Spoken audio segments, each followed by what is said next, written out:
Good evening, everybody. I guess we'll call the meeting to order. Could we all rise for the pledge? Sure, can do that. I pledge allegiance Allegiance to to the the flag flag of the of the United United States of America and and to to the the republic republic for which it stands, stands, one nation, under God, indivisible, justice with for all. liberty and justice for all. Thank you. Roll call, please. Mrs. Fryrick, Here, Mr. Posnell, Here. Mr. Robinson, Here. Mr. Sanders, Here. Mr. Scalette,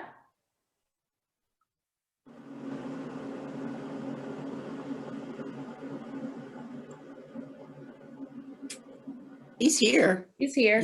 He's muted. I see him. Okay. Mrs. Schrader, Here. Mr. Sears, Here. Mr. Sullivan, Here. Mr. Toman. Here. 9 members present. Okay, thank you. Please mute yourself when you're not speaking tonight. And the reorganization of the board takes place for the election of a president and vice president and the setting of dates and times for meetings for the coming year. Section 402 of the school code states that there shall be elected from the holdover members a temporary president to chair the reorganization meeting, and the secretary of the board shall act as the secretary of such meeting. So before we get started with that, do we have any public comments, Vince?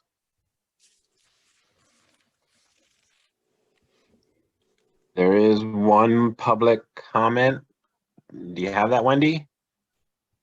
I have that under the regular meeting since it had to do with the planning meeting. Okay, that's fine then, thank you. All right, so I guess at this point, I will take motions for the election of a temporary president. I nominate Richard Robinson. Do I have a second? Second.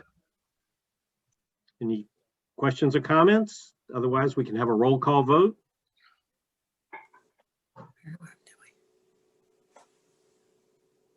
Okay.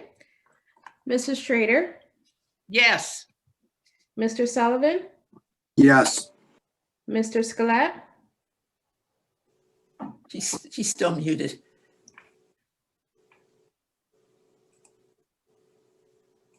I think we've lost him. Did you lose him? I don't see him. No, he's not He's there. coming back in right now. Okay. Give it a minute.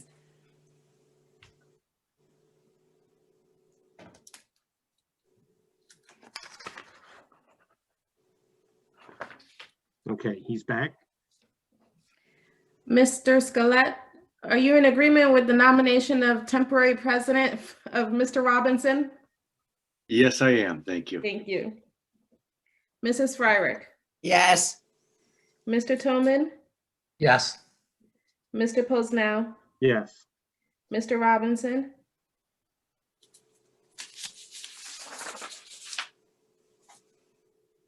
Unmute. I guess so. Yeah. Mr. Sanders, Yep. Mr. Sears. Yes. Motion passes. Okay, then I will surrender the chair to Mr. Robinson, and it's all yours. Thank you, Mr. Posnell.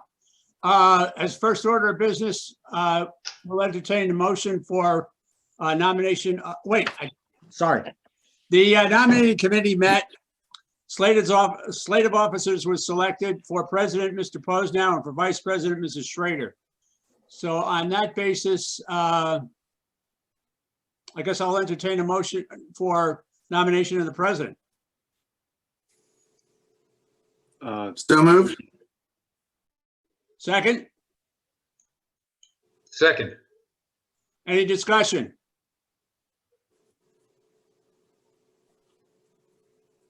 I guess this can be a roll call vote. This will be considered a unanimous roll call vote unless I hear votes to the contrary. Hearing none, motion passes. Congratulations, Mr. Posnell. Thank you. So I guess in a real world, I would walk around and take the chair now. But you can get up and walk around if you want to, just twirl around. All right. Is it linked online? Yeah, the meeting schedule is linked online for the Wait. planning and regular monthly meetings. The administration has recommended the approval of the meeting schedule for 2021. Oh, I'm sorry, Mr. Wait, Posnell. We Yeah. need to elect the vice president. Okay, we can do that first. Yeah. All right, I guess the nominating committee has put forth a recommendation for Ms. Schrader. Do we have a motion? So moved. Second. Second, all right, any discussion? Okay, this could be a roll call vote.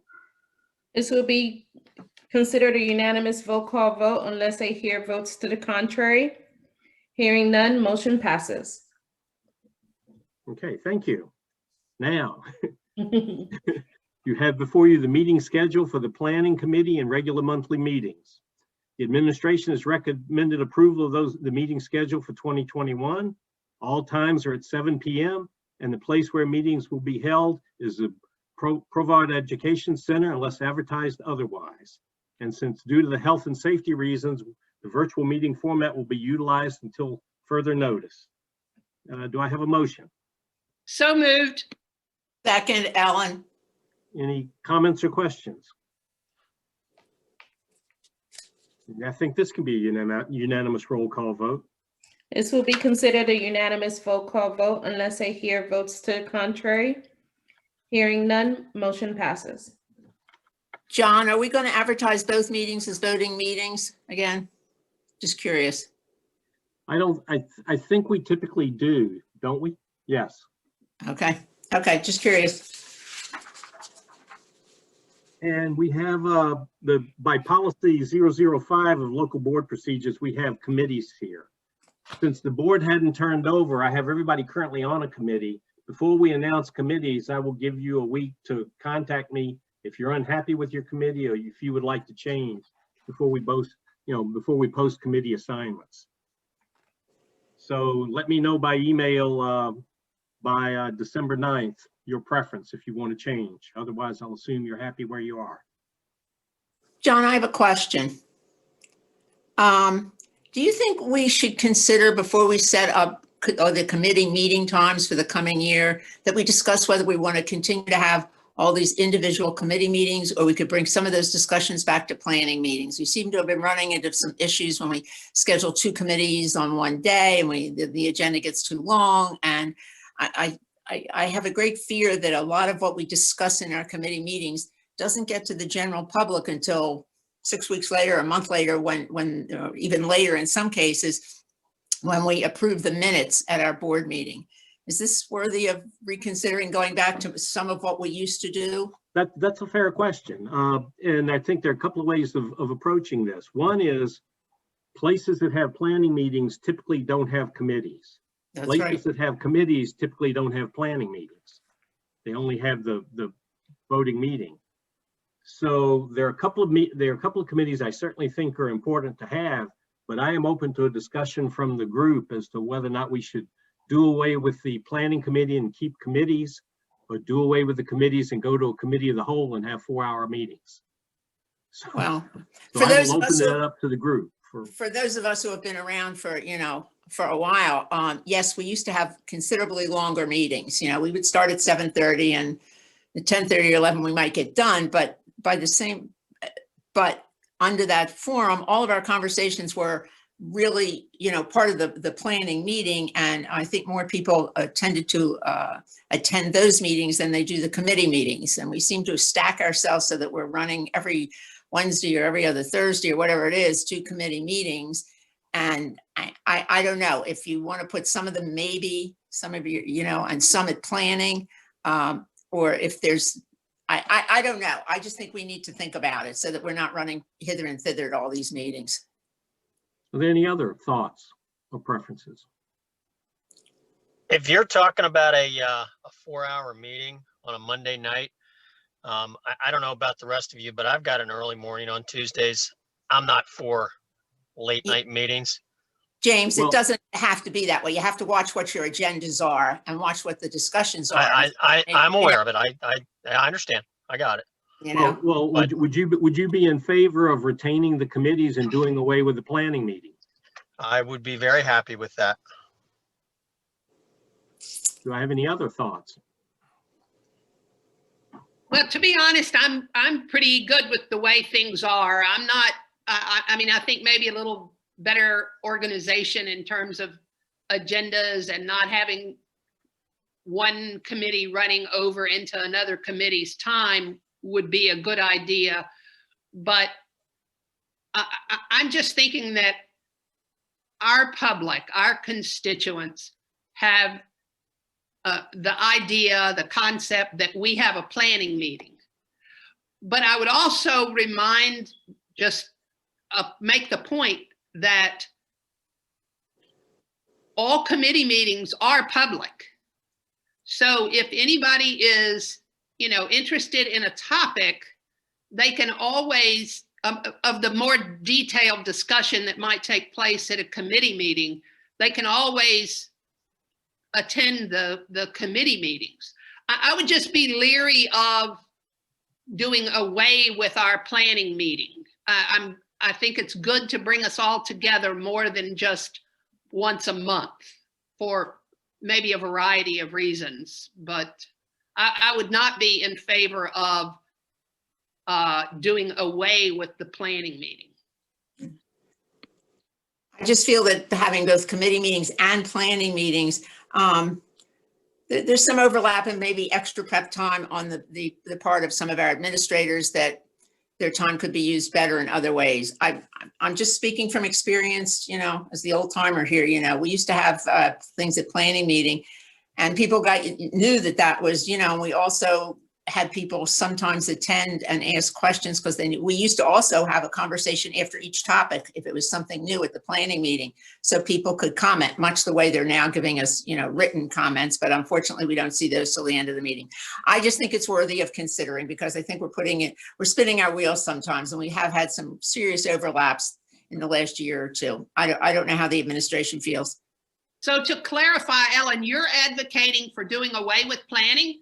No. I want it all done at planning meeting and cut down on the number of committee meetings if it's at all possible, unless if there's like a major construction project coming along, then you could have a separate, you know, property and finance meeting now. But I think keeping it all within the framework of our planning meeting is the by far better way than having all the individual committee meetings where we don't get the results of those committee meetings. The public doesn't know what's going on in those. Unless they've been there, there's no minutes for 6 to 8 weeks. Well, they are open meetings. I get that, but some of these Gillette, you were leaning in like you were going to say something. Yeah, no.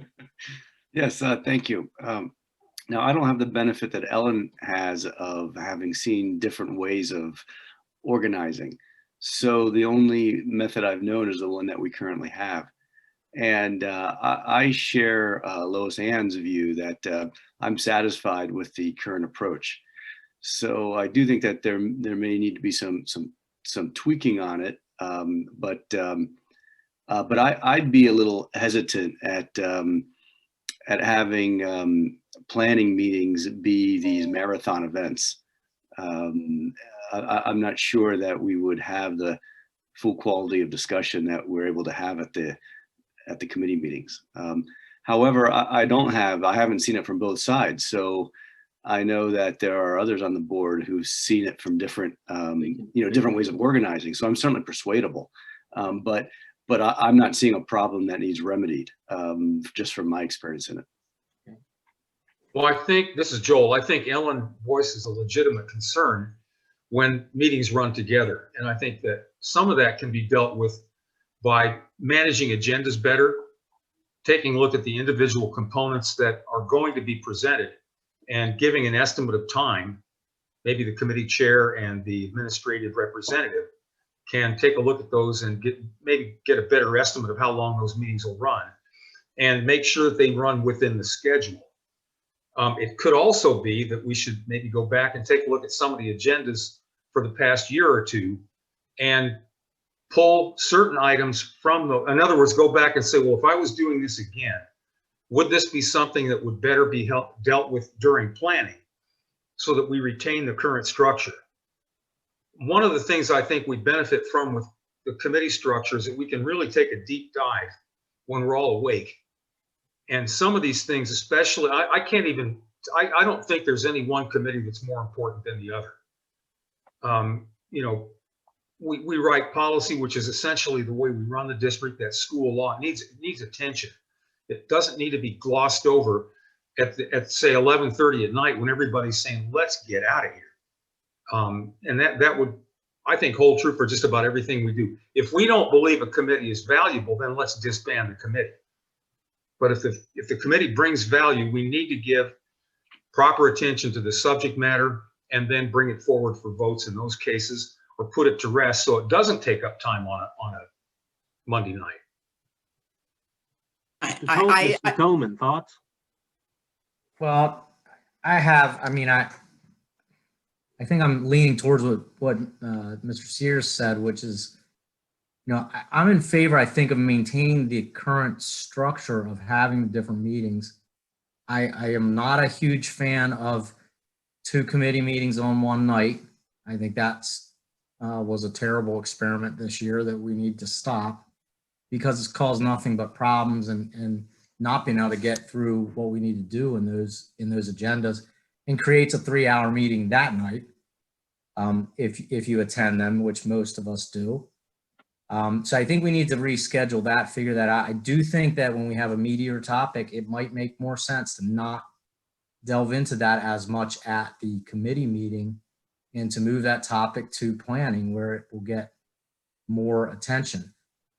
As a working person, I'm also not in favor of meetings that occur at 4 and 5 in the afternoon, because quite honestly, while they're open meetings, our constituents are not available at those times.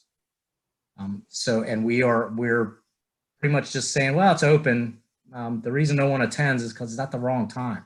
We're not giving them a good opportunity. I don't think they just have to be at 7, but I think that 4 and 5 aren't going to work for anyone who works. You know, maybe 5:30. But I think these are tweaks that we can look at and consider as how we schedule. And I think we should do that without, you know, without on the surface eliminating any of the existing meetings, just moving them around and scheduling them better. Mr. Sullivan.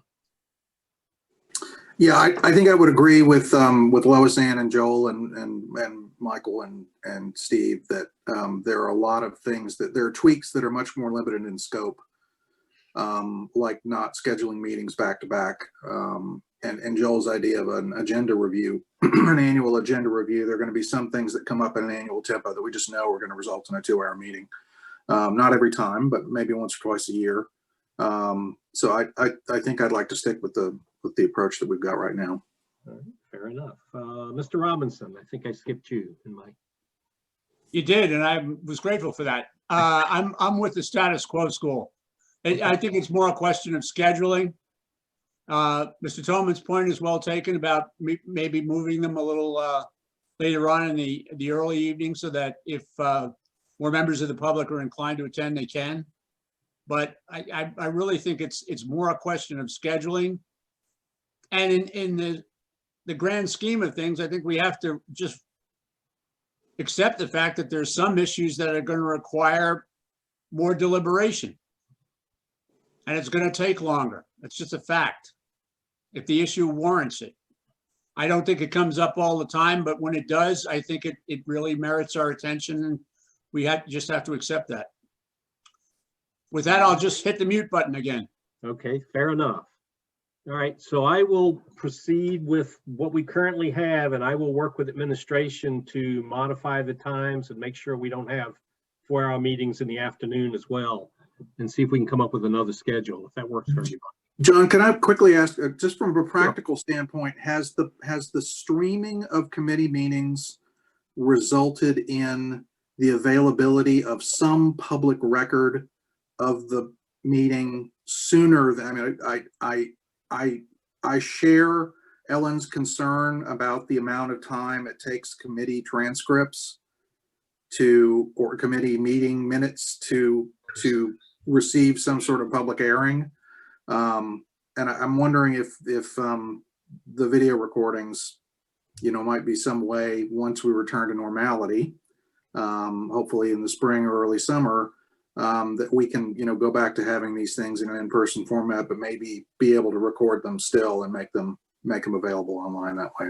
Okay. Mr. Henry, I hate to put you on the spot. Do we post those immediately or later?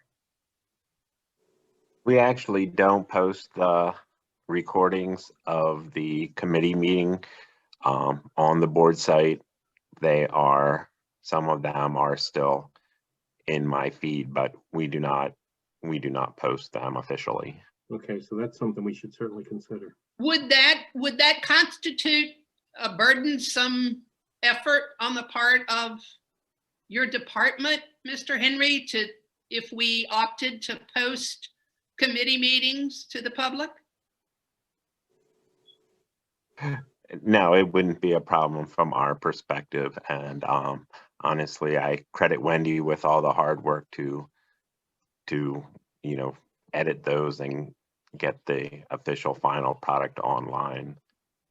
I'm just not interested in creating more work, but I wouldn't be opposed to posting them. I don't know if that's a discussion to have now or later, John, but. Yeah, we can have that later. I'll get with administration and we'll look at times and dates and come up with some proposals for everybody.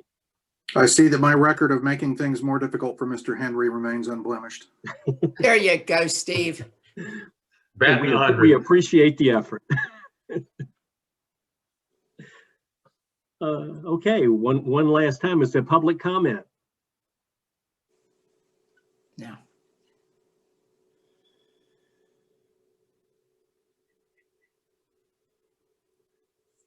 And I guess I'm taking that as a no, I think. I thought, Wendy, there is one public comment. I think Wendy's grabbing it right now for you. Okay.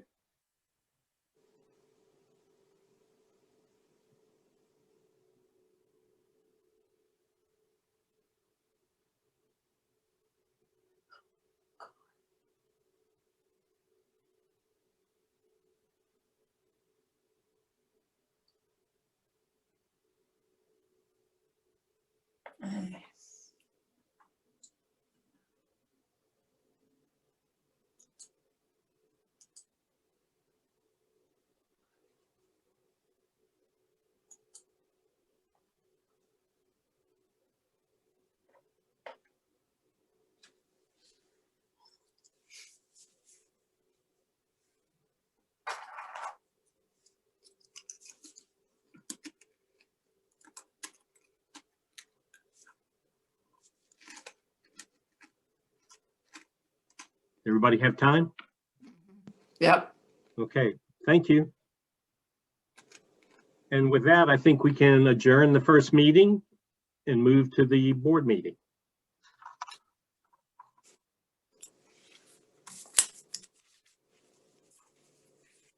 And we'll call the planning meeting to order. And was that the public comment, Wendy, or are there additional? No, that was the public That was it? comment. Okay. Then you have linked here, I believe, the minutes of the regular monthly meeting of November 16th. Are there changes or comments? Otherwise, they can be submitted and approved as submitted. I will take that as an approval. Thank you. Dr. Williams. Don't you have a report? I have nothing. Okay.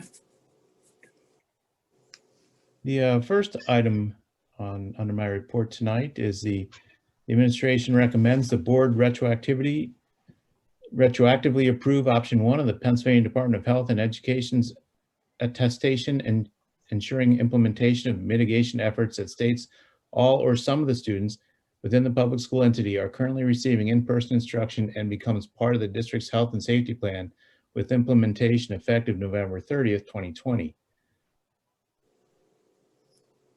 Do I have a motion? So moved. Second. Questions, comments, discussion? Yeah, I've got a question, Dr. Williams. So we're attesting to this, and reading through the guidelines, I see that it's an order. Has the solicitor provided any feedback if we don't follow that order? What does that mean?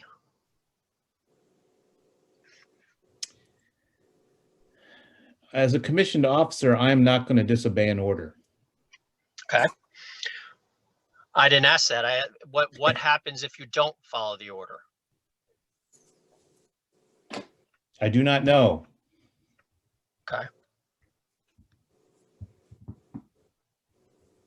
I just find it interesting that it's an order that's put in place, and this is me just talking out loud, but there's no ramification or issue. Like, for example, if I don't follow an order and I have a liquor license, I could lose my liquor license. I just was curious why, and I understand you're not going to answer this, but what are the ramifications if a school district does not follow this order? We're attesting to something, but we don't know what we're attesting to and why it's in place. Well, we're attesting to that we're going to take the recommendations and they become requirements. So that's what we're attesting to. And presumably what could happen to me as a commissioned officer is I could be stripped of my commission and the state could shut the school district down theoretically. Whether they would actually do that or not remains to be seen. Right. I don't know anybody who's willing to test that. I'm not willing to test that. I didn't ask that. Just curious if there is any reason. I mean, I could make an order to somebody, and if I don't have a consequence behind it, that somebody probably is not going to follow it if they have logic and reason behind it. I'm not saying that this is the case here. I'm just saying that I can't see anything in the health secretary's order which shows what the consequences are. Anyway, I'll get off my soapbox. Other comments? I'm just glad that we are actually voting on this. Dr. Williams and I had spoken about this when he called, and I thought we should have voted on it, but to show the board support and it to be on the record. So I'm glad that we are finally voting on this. Well, it's not finally voting on it. We didn't get it until like a week or two ago. We had a meeting. It's not It like was out of sync and everything else, but Yeah. I'm glad that we are finally putting it in the record putting it on the record. I am as well. I think it's important that the board backs Mr. Posno and myself. Yeah, especially since I've signed it. Yeah. I figured tough luck, John. It's your signature. You and 500 others. So. Okay. But Other comments? Then I think this can be a unanimous roll call vote. This will be considered a unanimous roll call vote unless I hear votes to the contrary. Hearing none, motion passes. Thank you. And the attestation form, basically, what the state has done is it's requiring us to either go into online learning, fully online learning, or provide some element of instruction in face-to-face in person. And that's what we attested to.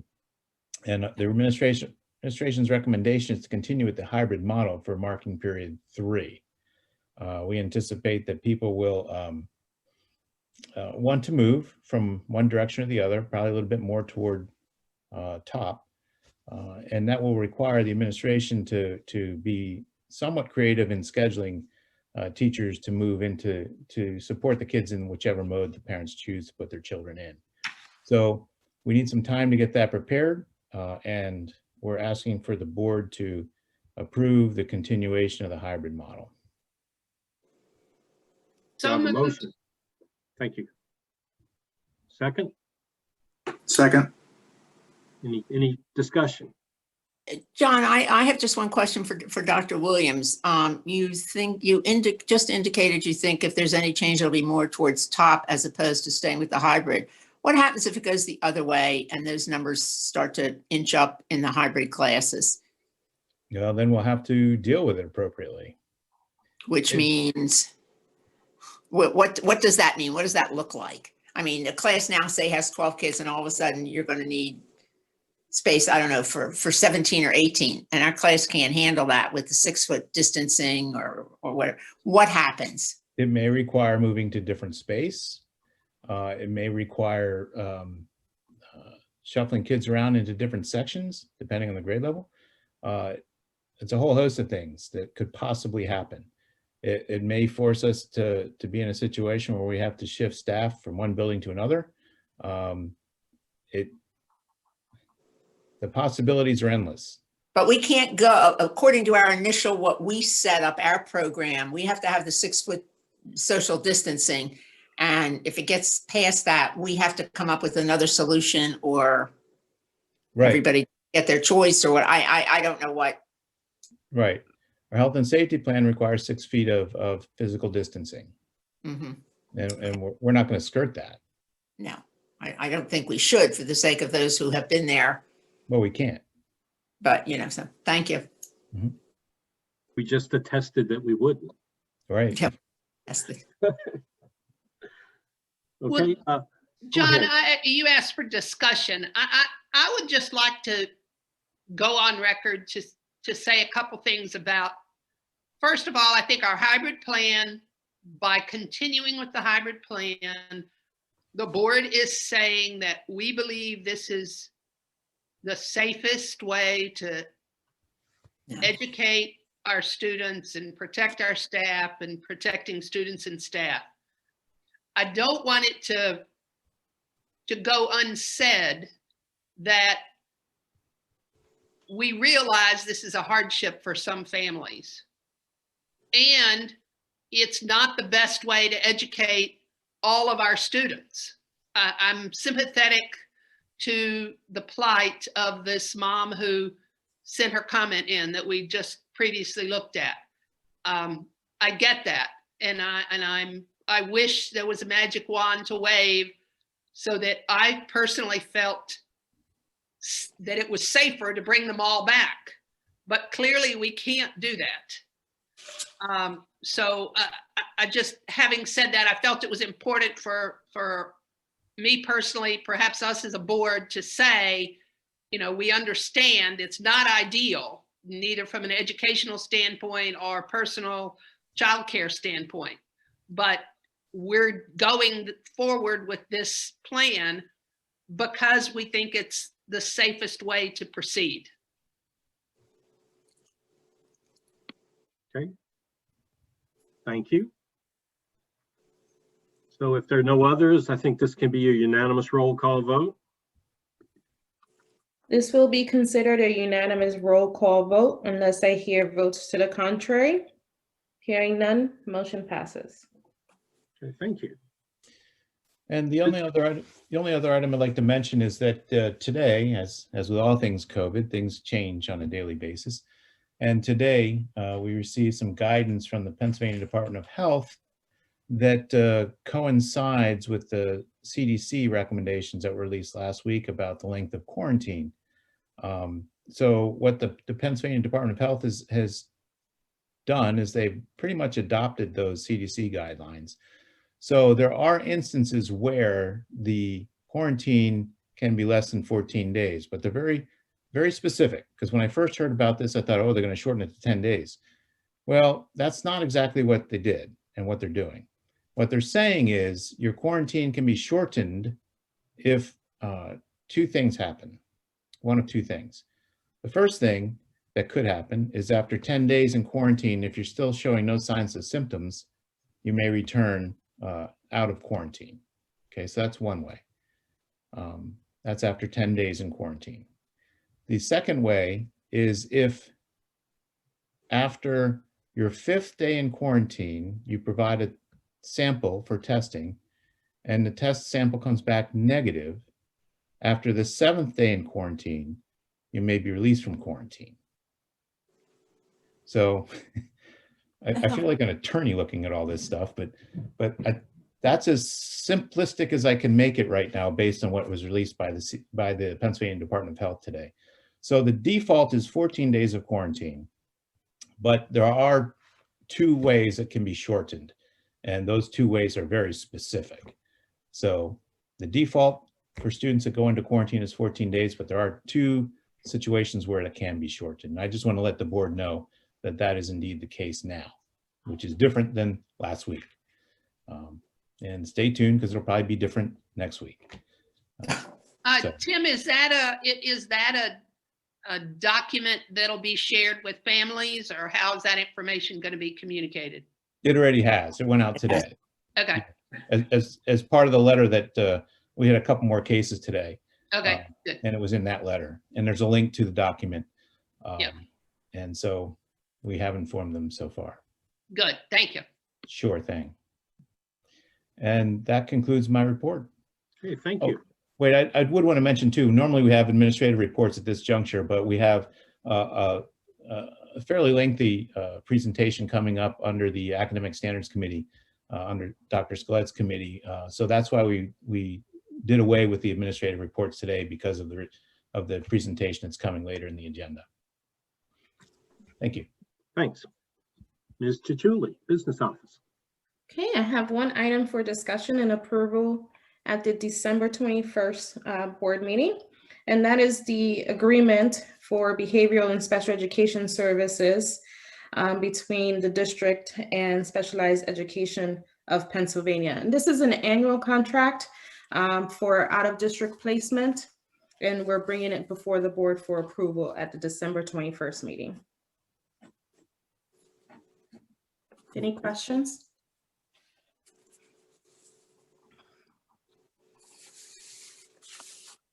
Okay, if there are no questions, that concludes my report. Well, you were faster than Dr. Williams tonight. We'll have to mark that down. Is Ms. Bowen here? I didn't see her. I didn't see Carly's name.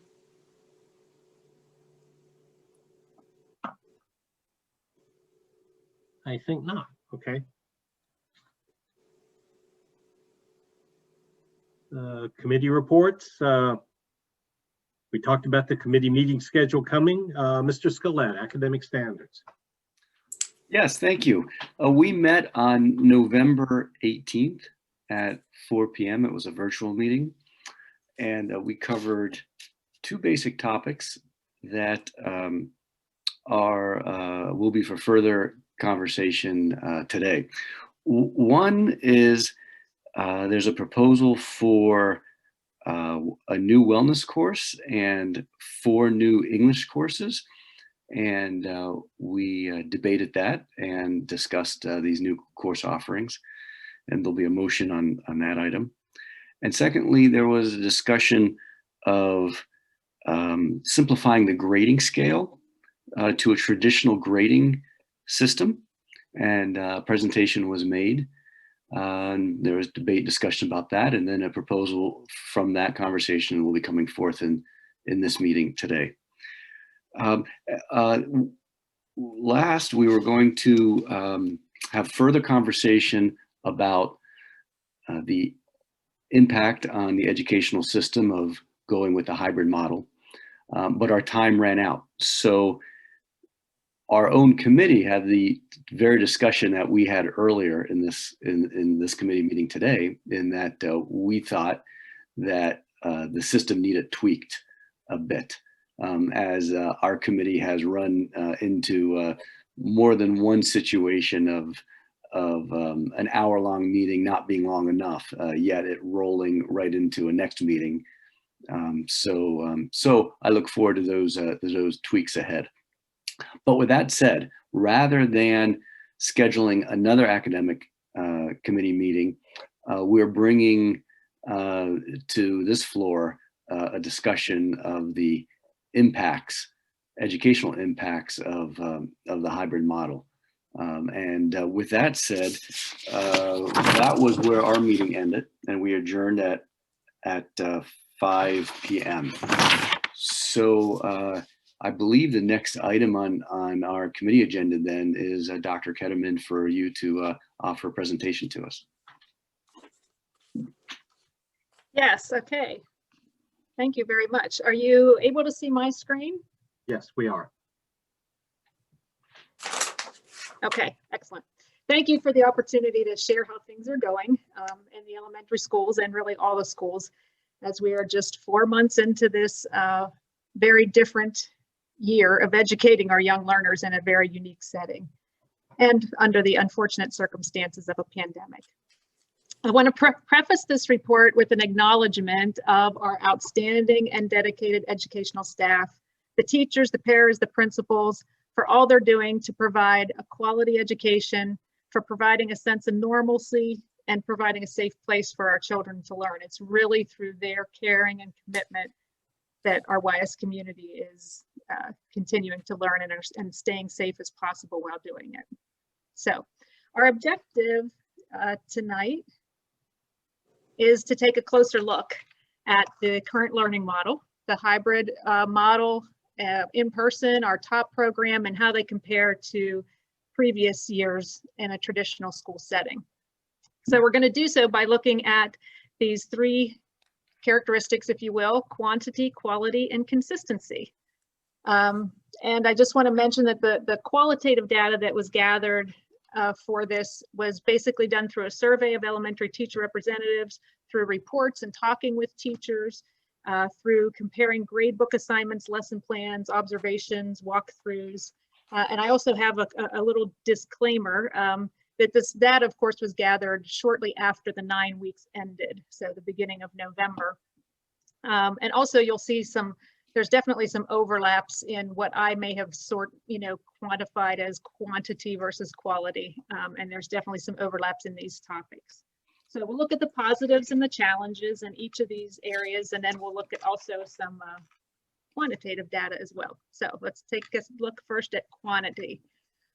So this is asking, where are we from a curricular standpoint in comparison to last year in the traditional setting? So I was asking teachers, where are you at the end of the 9 weeks in comparison to previous years? And I'm pleased to report that we are on pace. And this can be attributed really to several things. First of all, the whole idea of essential skills. It was the first thing that we did. We asked teachers to pare down what was covered due to the limited time we have students in person. And actually the state did the same thing. In September, Pennsylvania published essential standards for each grade level. They took the already established standards and also looked at what was essential, knowing that people would need to do this at each district. So all of this gels very nicely with our comprehensive plan. One thing that we've learned in prepping for the curricular work we need to do for the comprehensive plan is that we need to constantly evaluate our curriculum on what we want to keep, what we're going to cut, and what we're going to create. So teachers are really learning to take a hard look at curriculum and prioritize what needs to be taught. And they also have to determine not just what needs to be taught, but how to best teach it, because some areas, of course, lend themselves better to in-person instruction, and others they can use more for the at-home instruction. So again, that's something that they're constantly looking at. We can also attribute being on pace with our pacing guides. Again, one of the first things we did was we relied on our teachers who know what needs to be taught and what needs to be covered by set points in the year. And they looked at those essential skills and they kind of back mapped to make sure that all of the skills needing to be covered were covered, and they created a pacing guide to keep each content area in line. Quantity can also be attributed to having more focused instruction, having smaller class sizes. There's also fewer disruptions, whether it be due to found time because there's fewer gatherings such as assemblies and different things like that. There's also fewer disruptions due to discipline. And as I mentioned, the smaller class sizes. All of these things allow us to have more focused instruction. So when you're limited to 2 days of in-person instruction, every minute matters. So the quantity in TOP is also on pace. They're teaching the same curriculum. They're using the same pacing guide. They check in with the grade level peers during collaboration. So it truly is a very intentional effort to pace things and sequence the content in the same way, probably even more so than prior years in traditional setting, because we are very aware that at these transition points, students may be moving from one program to the other. So we don't want them to be missing any instruction as they move from one learning mode to the other. There are also some concerns about quantity. Some content and activities, of course, had to be cut, whether it's due to the paring down to essential skills, whether it's due to time constraints, or whether it's due sometimes even to safety factors and the fact that, you know, students have to be 6 foot apart. So some of those collaborative group activities had to be changed. So some of these activities have gone by the wayside. However, teachers are incredible and they're finding new ways to engage learners, but they're just in different ways. Another concern about quantity is student stamina, and that plays into our concern about quantity. For example, when I was gathering data, kindergarten expressed the concern early in the year, in particular, that every day feels like Monday. And think about it, as you're trying to establish routines with young learners, you're constantly trying to build them up and have that all to where they can handle the all-dayness of school, so they're ready to learn even in the afternoon hours. They need repetition, they need routine, and as they're teaching those skills and you get them right where you want them to be and you say, okay, let's do that again tomorrow, but they don't come back tomorrow. They don't come back even the next day. There's days in between. So certainly it's taking longer to build routines, and it's taking longer to build student stamina as well. Intermediate teachers also talked about student stamina. They expressed their concern more in the areas of writing. Teaching writing is very time consuming, and it takes a lot of modeling and lots of practice, lots of side-by-side instruction. And so it's difficult in this setting. Students need a lot of time to write, and they need to write often and a lot. So stamina, again, plays into that and may affect some of the quantity. So let's move on now to quality. So the quality question is the quality of instruction as good as it is in our traditional setting? Well, we believe that the best learning is in-person learning. I mean, all of us came from a teaching background, and we believe that the best way to teach and the best way to learn is in person, side by side, with consistency, interaction, collaboration, engagement. So we have to acknowledge that 5 days of in-person learning is best, but we respect the value that our district has placed on everybody's safety. So teachers are finding ways to make work these 2 days in person, 3 days at home instruction. So there are limitations given the schedule. However, again, our teachers are really trying to finding ways to create a different kind of high quality, and they're doing a phenomenal job making sure that all of the essential skills are being taught. They're providing that more focused instruction. They're placing, and they've really learned to value the instructional minute. They also, the current schedule creates smaller class sizes, often 12 students or fewer. So this definitely is a positive towards quality instruction. It presents more opportunities for more individualized attention, more small group work. Teachers are able to go deeper to provide remediation or enrichment, to cover more content, just really to meet student needs more readily. One teacher reported that she felt that she knows this class better than she has previous classes, because on these days when she's having 12 students, she's able to meet with each student individually for a significant amount of time to address their needs and to really get to know them. So small class sizes afford us opportunities to do things that sometimes you can't do in the larger class sizes. Also affecting quality is the fact that teachers are really increasing their strategies and expanding their repertoire. They are constantly learning. They've had to learn new things in this setting, and they're really pushing each other and they're trying new things. And of course, that's also adding to and improving the quality. There's also some concerns about quality. Our biggest concern about quality is the stress on teachers. They're delivering instruction in new modalities. They're preparing for 3 different learning models, if you will. They have to prepare for those in-person days. They're preparing for those hybrid home days, and they're preparing for the Wednesday Zoom synchronous and asynchronous learning events that go on. So they are doing a lot of different preparing. And it's very stressful. So teachers are stressed, and you add into that the fact that there are kids that are coming and going because of illness and quarantining. You add in their own family factors that are going on, and we've been asking them to sustain and maintain this level of rigor for 4 months, and they're going to need to continue to do so for several months to come. So teacher stress is one of our biggest concerns. Likewise, the stress on our families is definitely affecting quality. We have families that are in crisis, and it definitely plays into the quality of an instruction and learning. So another concern, tying into this, is the amount of support that families can give at home. It varies quite widely. We have really a growing concern that this pandemic is making the opportunity gap or equity gap even wider.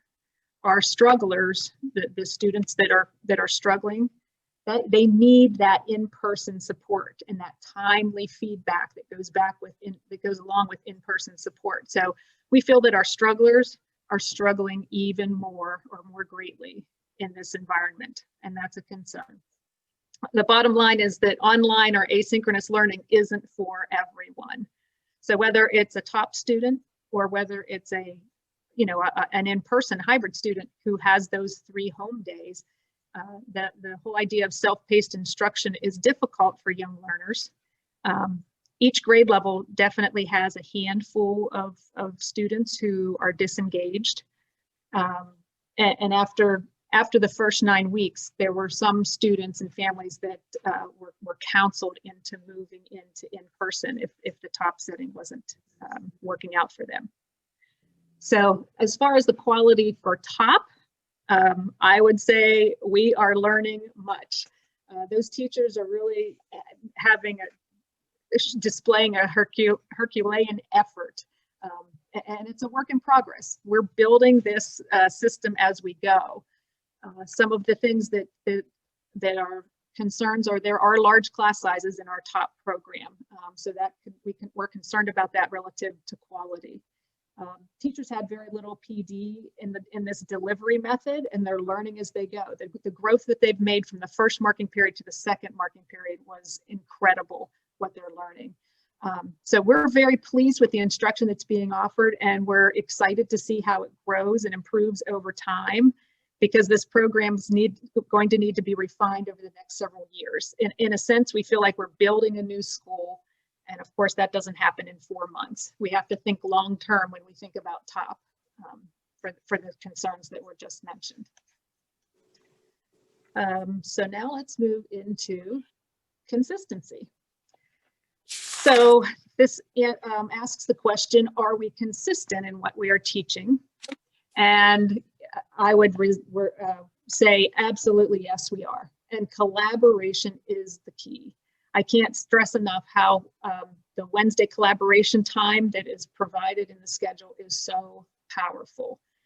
This dedicated teacher collaboration time has greatly improved the consistency of instruction throughout the building and across the district and with top, because teachers are sharing lessons, they're sharing instructional strategies, they're planning together, they're sharing tools in their new learning, and Wednesday is really a big factor in providing this. The pacing guide that was referenced earlier, that's been a great tool to help guide the instruction and to help keep everything consistent.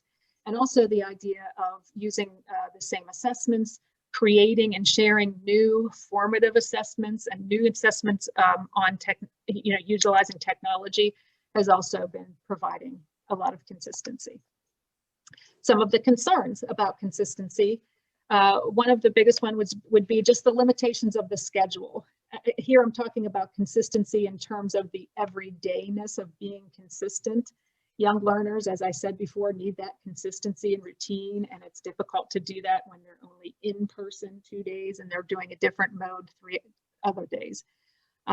There's inconsistency, of course, between in-person and the at-home instruction, and that again depends on the supports that are in place and the routines that are in place.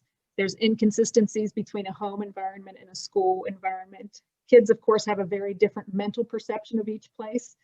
It's difficult for some to see home as a place where learning has to occur like it does in school. And it's just easier for students to disengage on those asynchronous or on those home days. As far as top, some of the concerns about consistency revolve around providing supports for students. When you have students in person, the supports are there. I mean, you can pull a struggling student aside at any time during the day. You can give them extra help at recess. I know teachers who are coming in before the instructional day and meeting with students on out of school hours, or you have pairs to support them. And in top, the teachers can offer support, but the student has to show up. So even when we're trying to make some support like mandatory, like you need to come to this session and I'm going to be helping you, we still can't truly make it mandatory because the student has to show up. So that's a concern about consistency in top. Also, just the assessments, as we're learning things in top, there are some assessments that we can give in person that it's more difficult to give in an online setting. That does get better in the older grades, but that is one area again that may show some inconsistencies in the learning models. Okay, so next we're going to take a look at the data.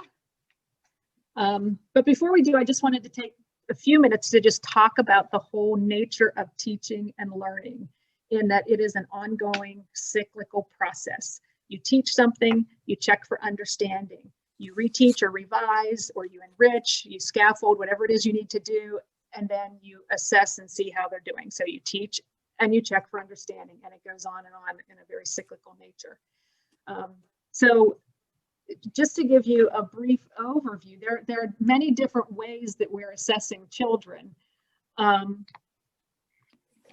I just wanted to give you, because this kind of helps put into context some of the things that teachers are doing.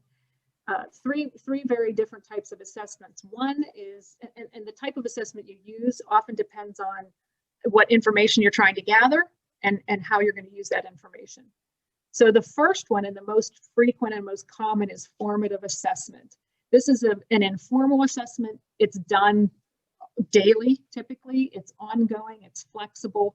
And the main purpose is to diagnose. It helps educators decide, if the kids are with them, do they know what's happening? Do they need to reteach? What do I need to do next? And it also allows students to monitor their progress. I mean, this can be as simple as a thumbs up, thumbs down, using whiteboards, all of those types of things that are happening daily that help to provide information for instruction. Another type of assessment is a summative assessment. That is kind of like the evaluation at the end product of a lesson or a unit. So they're usually more formal, they're structured, and they're used really to help measure and compare students and the knowledge that they've acquired. So they're more evaluative in nature than instructional in nature. Examples would be like an end of the unit test, portfolios, a research paper, an essay, even our beloved high stakes testing that we do at the once a year is an example of a summative assessment. And then a third type of an assessment is known as interim or benchmark assessment. And the main purpose of this assessment is to look for growth patterns that then can again help guide instruction and where differentiation needs to occur. So we're going to be looking at two different kinds of assessments, really.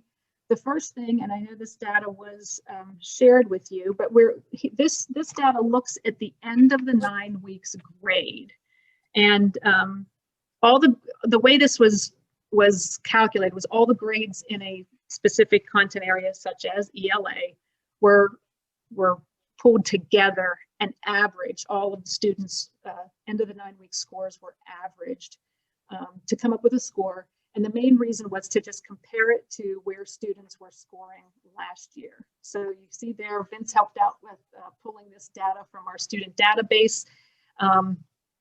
So you can see it both in graphic form and or table form, what the average scores were. So again, in the ELA, or I'm sorry, in the intermediate grades, it's out of a 4-point scale. So you can see that the averages were generally a bit lower in most categories. But as we go through, you'll see that the standard deviations also increase. So if I can just move on, like I said, I know you have access to look at this data in more detail on your own, but here's the middle school, again, averaging out those scores. Again, the averages are a little lower, but again, we were pleasantly surprised that, you know, that we are relatively on pace. You'll see as we go along here that the standard deviation sometimes does increase. And what that would indicate really is, again, that there are more outliers from the norm, which kind of correlates with what I was saying in the qualitative section earlier, that our strugglers are struggling more greatly. And here's a look at the high school averages.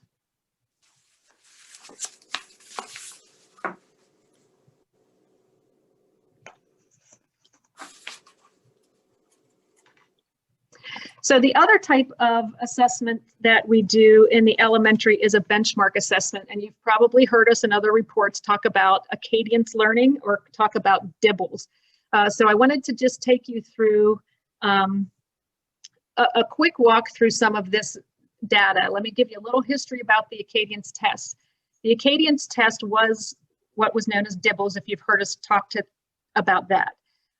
We've been doing this test for a number of years in the primary, and then we started adding more grades to it, third, fourth, and fifth. When we added them, we weren't doing all of the tests. We were kind of doing some of the subtests that we felt were important. But we're now at the point where we are doing the whole battery K to 5 for the past 2 years. They also have a DIBELS or an Acadience for math that we just recently started doing, just as recent as last year. So we have some of that data as well. This is a test that's given at the beginning, the middle, and the end of the year. And I'll explain the October shift when we get into the actual data. But the whole purpose for giving interim assessment data is really to look for the students' academic strengths and weaknesses. So again, that we can inform our instruction. So this is it's a fixed assessment. It's normed by national norms and also can be normed locally as well. So, and it coincides with grade level standards and everything. So one of the things that's important to note is this chart kind of shows what tests are performed at each grade level. And I'm showing you this because when you're comparing the scores, as you can see, you're not really comparing the same things because different tests are given until third grade. Then from third grade on, they're taking the same tests throughout. The same thing happens in math. A lot of these specific discrete skills at the beginning of children's learning, they have different subtests along the way. And then again, here in second grade, they start having consistency in what they're testing. So again, that's just important to know as you look at the data. So I'm just going to take you on a pretty quick walk through this data because all we have at this point is the beginning of the year data and the history of that beginning of the year data. As we look at it, you need to remember that each year it's a different cohort. So we're not comparing apples to apples in that way. And then also, I wanted to let you know that we will be coming back with, after we do our mid-year testing, we'll come back with that data. And that's where we'll actually be able to see and compare the growth and how it compares to other years. So this is more of just a historical perspective of the beginning of the year data. Now, if you take a look at our chart and or our graph, you see something that stands out, and that is last year's test, which is depicted here in that light purple. And you'll see in the chart, you can see that we tested in October. Historically, we've always done the beginning of the year benchmark a few weeks into school, usually about the third week or so. So I'd say, the very end of August, early September. Last year, when we were really studying and learning more about Acadience, we had some representatives from Patan come and meet with us and talk about assessment. And they highly encouraged us to change our beginning of the year testing time to October. they talked about how when students come back, and we all knew this is stuff that we know, when students come back from summer, they often have a summer slide. It takes them some time to get into the routine and just kind of to shake the cobwebs out. And so they were encouraging us to give them a month to just get back into school and then do your beginning of the year data, because they felt that it would provide a more accurate picture of where students are instead of getting them fresh off the summer camp bus, so to speak. So we did that. And we really did, we felt that it really did help us find the people who shook out as needing help were people who really needed help. When we do it in August, we found some kids that, boy, they just needed a quick little boost and they were able to fly. So testing beginning of the year in October is something that we really want to consider carrying on. However, this year we did not want to do that. And the main reason is because we didn't get to test at the end of the year last year. So the last time we gathered any benchmark data was January of 2020. So we wanted to get, as soon as those kids got in here, we wanted to see where were they, how are they doing, what did they remember, kind of thing. So in the future, we may consider going back to October, but for this year, we went to August. So that's why I gave you the historical perspective here, so you can kind of compare, again, although different cohorts, where people were in previous years in August. Again, looking at the math composite, we only started doing this across the district in math starting last year. And again, that information is from October. So there is a difference there. And I'll just kind of page through these and allow you to get the quick visual. So you can see there is a difference in where we're starting. In most grades, it does get a little closer and tighter in the intermediate. Okay, I did things a little differently in the intermediate, and this is why. If you remember when I told you, we have the history of giving the Acadience or Dibbles test a lot longer in the primary. In the intermediate, we have some more history, but we didn't give the entire, all of the subtests. We gave the subtests that we felt were most important. We have changed our practices on that. When we don't give all the subtests, the Acadian system does not calculate a composite score. So we don't have the history of the composite scores, but we do have the history of the subtests. So I did give you some of the subtests in the intermediate grades, which I did not break it down to the subtests in the primary grades. So again, this just gives you an idea of the composites, which again, you can see, even though these were given in October, they are much more close as we get up into the older grades. So these are some of the subtests. And again, I won't get into the specifics of all of these. We can do that more when we look at it in after the January tests and what we're actually assessing. This is just to give you a historical perspective and where we compared to other years. As you can see, they came into us this year pretty close to where they were last year or in previous years. Similarly to fourth grade, here's just the composite. We don't have history on that because we weren't giving all of the subtests. So here are the subtest scores for fourth grade.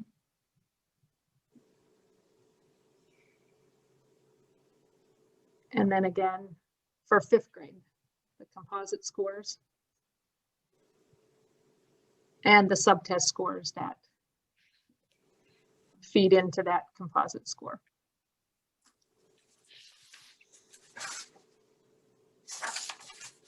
So again, this gives us a picture of what it looks like as far as the children when they started with us this year compared to other years.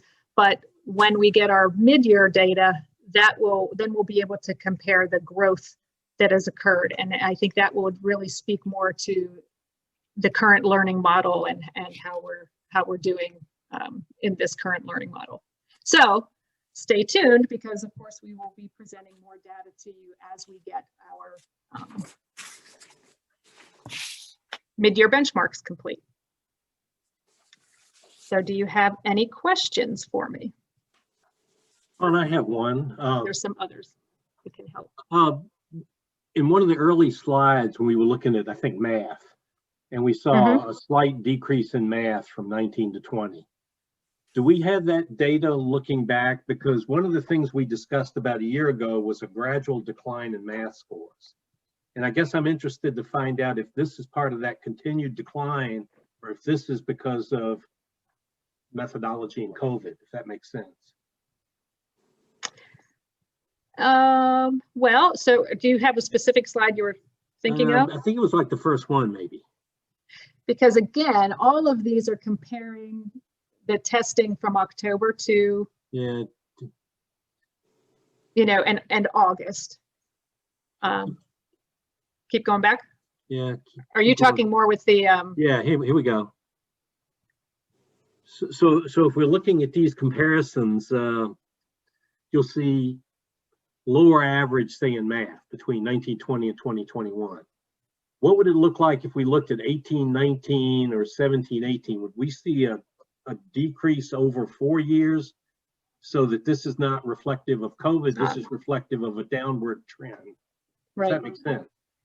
I do. I understand your question. I don't know that I can speak to that without us actually pulling the data. I don't know. I know Brian is on here. I don't know if he, you know, has a hunch for that at all.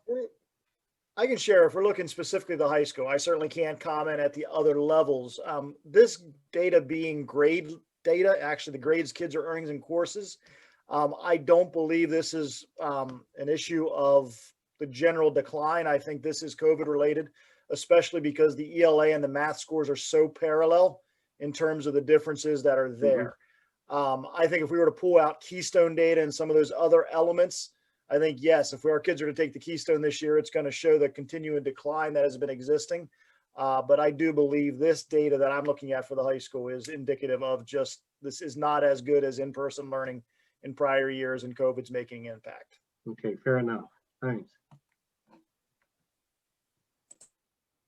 Other questions? Oh, yeah, this is Joel. First, Tom, thank you very much. I know it took a lot of effort to put this together. One of the questions I'd like to ask or address is when I look at the data, and you can just leave the slide right where it is because it really doesn't matter which one we're looking at. I assume these are composites. Is that correct? In other words, this is all the learning modes in one. Is that correct? That is correct. Correct. All right. Is it possible or statistically reliable to decompose this so we could see hybrid versus TOPS? As an example, are there enough kids in each of those divisions to be able to make that a meaningful piece of information for us? I'm concerned that we were, you know, we're going to look at the different modes of learning, but we really aren't. We're looking at everything packed into one. Okay. Yeah, I see what you're saying. I would think that would be possible. Correct, Vince? That we could just disaggregate that. Yeah, absolutely. And I believe I do have some reports, you know, to that effect. Okay. But yeah, in an effort to consolidate it, it's not here. All right, and then sample sizes would help too, just to make sure we understand how significant those numbers are. Second is away from the data itself. I think we picked it up in the information that we get daily in our news feeds. We're all aware of it. And I'm concerned about mental health issues and how much you think that plays in the, let's say, in the overall scheme of things. If I'm a teacher and I have an academic load and an academic expectation to deliver during the course of the day or the marking period or the year, and I'm going to see an increased amount of attention having to be invested in mental health issues, do you see that? Can you talk to that at all? I think it does have an impact, yes. I think it has an impact on that child's learning. Again, they have to be having those, basic needs being met before they can really have the mental energy and capacity to learn. And yes, as I mentioned in a qualitative part, I think that does take a toll on teachers in the instruction. They're always talking about ways that they're trying to, to accommodate and to make the learning more accessible for all students. But yes, I absolutely think that plays into their performance. And one more, if I might, and that really deals with any of the discussions that you might care to share with us, if you can, about the faculty and their feeling about the feasibility of adding more face-to-face instruction somewhere along the line, whether it's in the early elementary grades or all the way to from K-12. Are there discussions about how we might accommodate more in-school instruction? There are. I think it's twofold. I think teachers, would all agree that having students present, is in person is the best. But there is the fact that there's a pandemic going on, and there is a fear there. I think it's much stronger the earlier the grade level. That importance of having that student there and in person. What they have to do at home, they have to rely so much on, some help or, some assistance. So I think, I know at the beginning, early in the year, teachers were saying, I just wish we could have our kids here, all the time. But again, that's couched with the idea of safety. Again, I don't know. I think in the secondary, it might be a little different because they're able to work more independently and more asynchronously. So again, I don't know if either the gentlemen have anything to add to that. I think I certainly echo it. In a perfect world, we'd rather have the students 5 days a week, but the blended has become the best solution for that because it's afforded teachers the time to collaborate, as Dr. Ketterman shared, on how to do this as best as possibly can. If we take away the time that teachers are using to plan and prepare, then are we going to lose efficacy in the other days that are happening? The other subtle piece of trying to do more in person and increasing those interactions, roughly about 30% of our high school kids have had to spend time at home, either due to their own symptoms or quarantining or otherwise. The more of those interactions that happen, the more often those kids are now being pulled out for quarantines. And you've heard stories from other districts that have had 300, 400 kids at a time quarantining because of things going on, that the continuity of education is more sound right now because of our blended model, because we've been able to do the same thing for so long, although obviously we're home right now. But I think that's the fine line. We could do more in-person time, but it's going to increase the number of kids that are going to quarantine and be disrupted, but it's also going to take away the efficacy of planning for the days that we are doing right now. So even though the good Dr. Fauci says we should get our kids back in school, evidently he has not looked below the clouds here from his perspective to see what the real practical issues are. Thank you, Brian. Sure. Dr. Ketterman,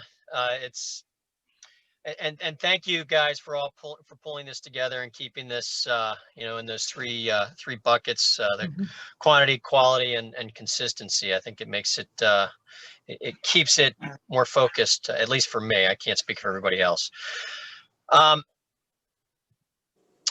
When you were talking or surveying the teachers, was there any feedback in terms of the standards for getting assignments in on a timely nature, or the ability to, the standards for taking tests? I mean, are they applying the same rigorous standards that they would in a traditional model?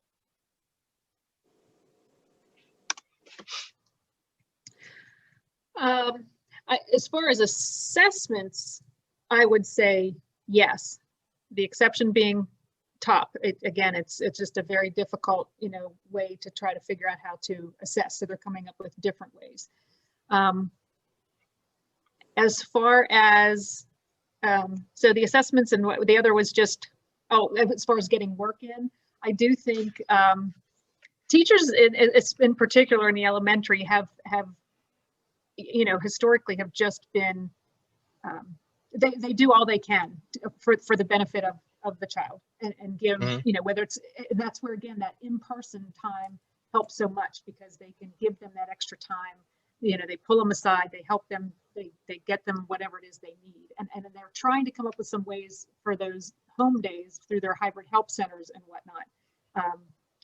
But I think especially in the elementary, they try to accommodate and they know the children's stories and try to give extra time when they can.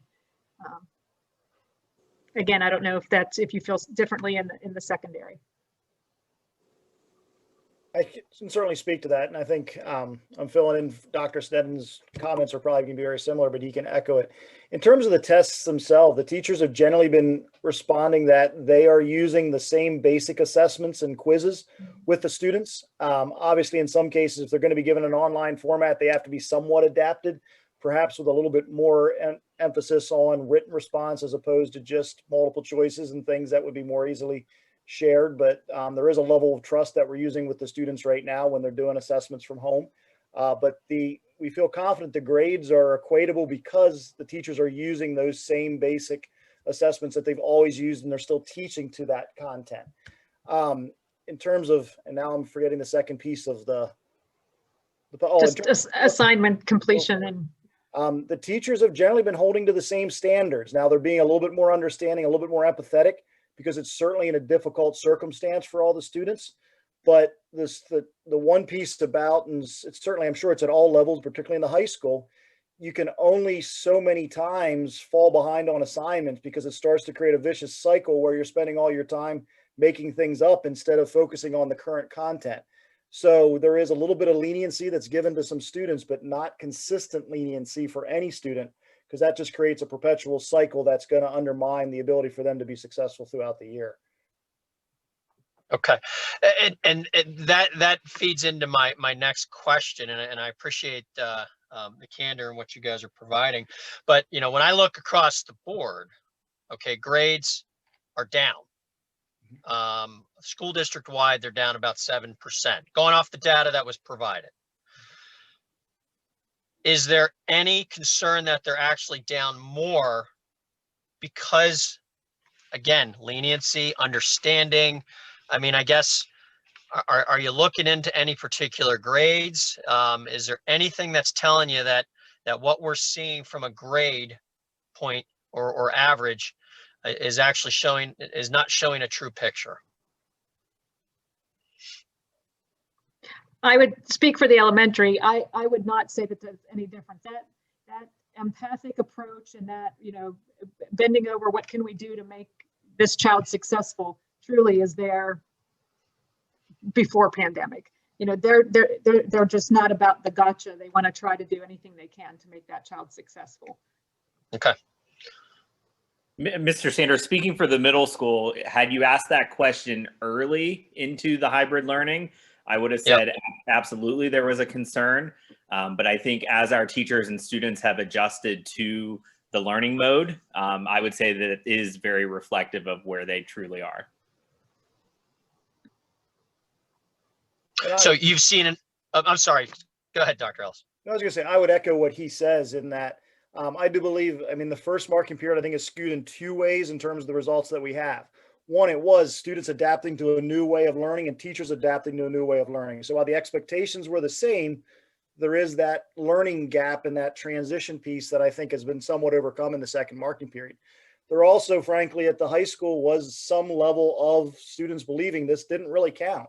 They were led to false beliefs last spring, just in terms of everyone was just grasping at straws to try to make something work, that they believed that someone would just simply come in and rescue them. And when that grade report came home in early November with the grades on it, wait, I actually did fail. I think that has changed some people's and some of the students' behavior here in the next marking period. And I guess, Dr. Ellis, I saw a bigger gap in the 9th and 10th grade area than most other. Would you attribute what you just said to that? I believe there's two factors for that. Yes, absolutely. Some of that transition piece, but also the nature of the high school student. We try very hard over the course of a 4-year career to make students into independent learners, because that's what they're going to need to be at the next step. So you see the gaps are the largest at 9th grade, or maybe a little bit more at 10th grade, but by 11th and 12th, they close because those students have had more experience in that independent learning mentality. So I think there is a lot of equivalence there between the two. Okay.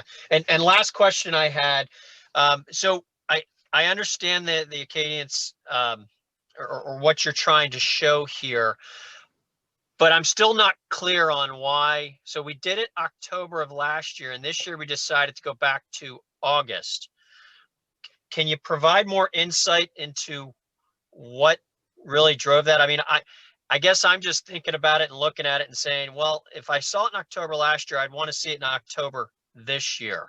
I'm just not clear on why we had to rush to get it done in August. Sure. I think a piece that I left out of that, like as you start the year and you want to provide reading support and math support, and that in qualifying students, we would traditionally use that beginning of the year benchmark data to do so. But again, when we were schooled by the experts at Patan and they were talking about, not using that data, they were saying, use the spring data, use your end of year data from the year before. That identifies the people for you, your struggling students. Start your reading supports and your math supports and qualify kids on that data and get the ball going. Get them, start them right away to get their support that they need. And then once everybody gets the cobwebs shaken out, test everybody and then readjust your grouping and your interventions as needed. So once again, we didn't have, and again, we do subscribe to that. We think that makes a lot of sense, but we didn't have that spring data to even start, groups or any kind of interventions. And we didn't have any of that type of data clear back, from January. So yes, it was a very different year, and we did feel, more than ever, we just need to see where they are. So we need to know, where to start attacking the issues. Thank you. Mm-hmm. Ton, I have a question, and it comes off of some of this, but we're talking about numbers and numbers of students and things, and I don't know if you're the one to answer this. And we look at the daily attendance rate, which to me looks pretty good. But how many students are we actually missing from last year? I guess maybe I'm letting the national media, where districts are looking for thousands of students. Do we know how many students haven't come back, which is going to put them even further back? If we go back to more of our normal mode next year or sometime in the spring, I guess, how many students are we actually missing from last year? I don't know how to answer that. I don't know that we're missing any. I mean, students would be accounted for whether they're went to a, moved, or whether they were in a choosing cyber school.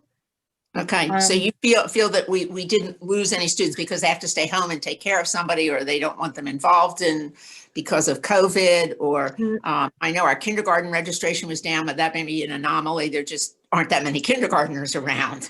Well, there you go. That could be one exception, like whether or not there probably have been, we heard maybe some parents who just, if they had a kindergarten age child, they may have decided, I'm not sending my child yet, I'll wait and start them next year. So that would be a case. But in other cases, I think with attendance and truancy laws, students are accounted for. If not here, then they're being accounted for somewhere else, that they're not just missing. I know. I mean, our numbers 60 Minutes episode too. Yeah, and because those students will just be further behind in everywhere you turn come next year. Now, we always lose some, I know, and obviously some districts were reporting more than the number of students we have in our whole district that they couldn't find, that kind of a thing. And I look at our numbers and it doesn't appear that way, but I can't tell just because we have 95% attendance. That's 95% of the students that we have enrolled, as opposed to, we don't know. So, well, that's good to hear that we don't feel that we've, I mean, I don't know how many truancy cases we've had to investigate or, haul them into court or whatever, but it is a factor in how these numbers will look again, in the spring when we test kids, or next year if they come back. If they Correct. haven't been receiving any instruction, and I would kind of guess maybe given the circumstances of COVID, we're not able to figure out the truancies as easily as we might have in other years. And by easily, I mean as readily, simply because family circumstances are very different now, I believe, in some cases. Well, that's correct. And the other thing that plays into it is that the attendance laws have changed. It is now a Right. two-pronged event, that they have to not only be present, but they also have to be engaged and or completing the work and the assignments. So Which that plays gives into you, it as I'm well. sure, other issues, particularly at the secondary level, as to whether they're engaged. I mean, they've all figured out they can push the first button and I'm there for the day. But if they're not engaged, then that shows in the grade that they get or don't get in a course. But at some point, you begin to believe that there are other issues, truancy, family issues, mental health issues, whatever else it is that we need to be investigating, I guess. I don't know. Sure. No, that is one of the big concerns, are the family stressors and the fact that the asynchronous learning is not for everyone. Oh, absolutely. Absolutely. Thank you, Tom. Thank you for all your work on this. You Sure. and Vince, this is a Herculean task.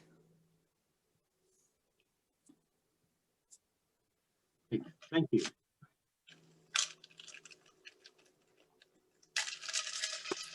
One quick question. Assuming that we have something resembling a normal academic year next year, do these numbers presage our needing to do anything really unusual over the next year to 3 years to get students back on track?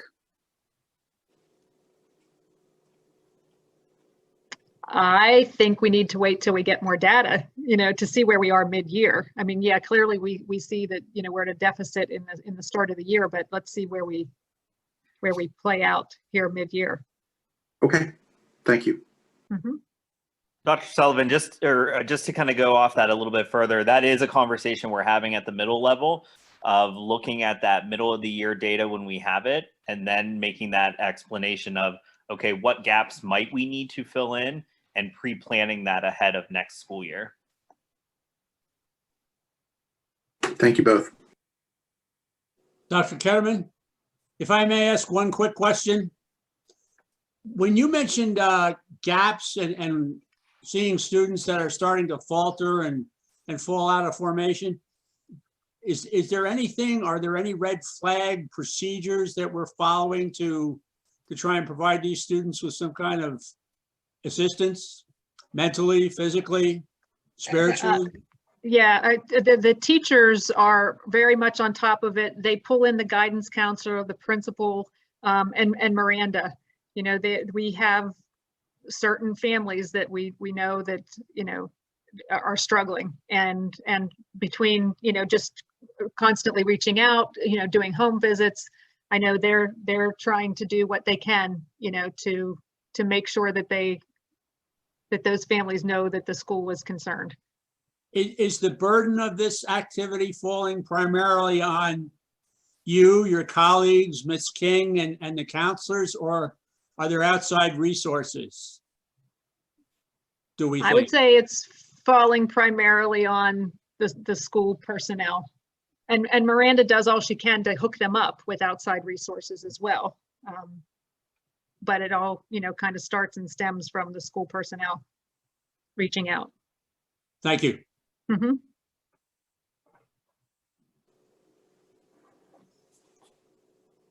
Okay, Mr. Scalette, did you finish?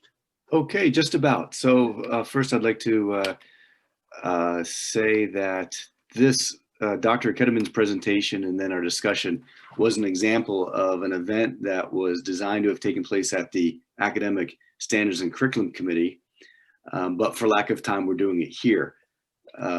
So going forward, as these new meetings are scheduled, this is a good example for us to talk about at the committee levels. Is this a type of conversation we want to have at the planning meeting? This was the type of conversation that had been planned to take place at the committee meeting. So this is where we'll have some back and forth decision making to do. about where to have this kind of conversation. But the last items then, John, on my report is that there are items recommended for approval on December 21st. Following discussion at the November 18th committee meeting, the committee recommends approval of the proposal for new courses at the high school. And following discussion at the November 18th meeting, the committee recommends approval of the proposed grading practice changes, with the caveat that the board may choose to amend the changes in the future to incorporate an A+, which will be discussed at a future committee meeting. And the point of context of that is there's some relatively limited grading practice changes that will be for a vote, but the committee opened the possibility for further changes going forward, but they would be considered separately at later meetings. And unless there are further questions, that concludes my report. Okay, thank you. Mr. Robinson.